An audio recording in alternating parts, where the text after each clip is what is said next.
Етістіктің болымсыз түрі. Отрицательная форма глагола образуется двумя способами. Первое. С помощью отрицательных суффиксов ба, бе, па, пе, ма, ме.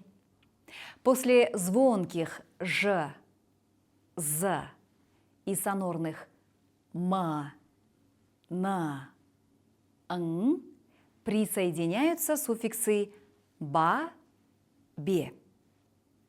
Сен жазба, ты не пиши. Сіз жазбаңыз, вы не пишите. Ол жазбасын, пусть он не пишет.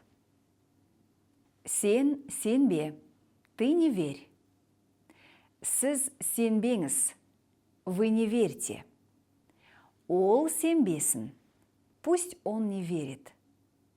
Сен ерінбе, ты не ленись. Сіз ерінбеңіз, вы не ленитесь. Ол ерінбесін, пусть он не ленится.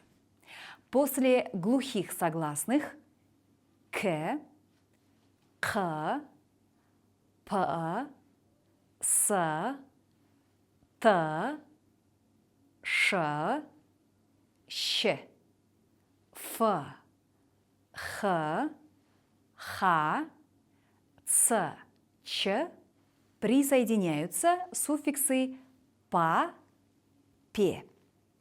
Жатпа, не ложись. Жатпаңыз, не ложитесь. Ол жатпасын, пусть он не ложится. Күтпе, не жди. Күтпеңіз, не ждите. Ол мені күтпесін, пусть он меня не ждет. Ұмытпа, не забывай. Ұмытпаңыз, не забудьте. Ол ұмытпасын, пусть он не забудет. После гласных и сонорных л, р, у, и суффиксы присоединяются ма, ме. Бастама, не начинай. Жылама, не плачь. Отырма, не садись. Секірме, не прыгай. Алма, не бери. Жеме, не ешь. Отрицательная форма глагола образуется с помощью отрицания. Жоқ. Мен жұмысқа барған жоқпын. Я не ходил на работу. Сен тамақ ішкен жоқсың ба?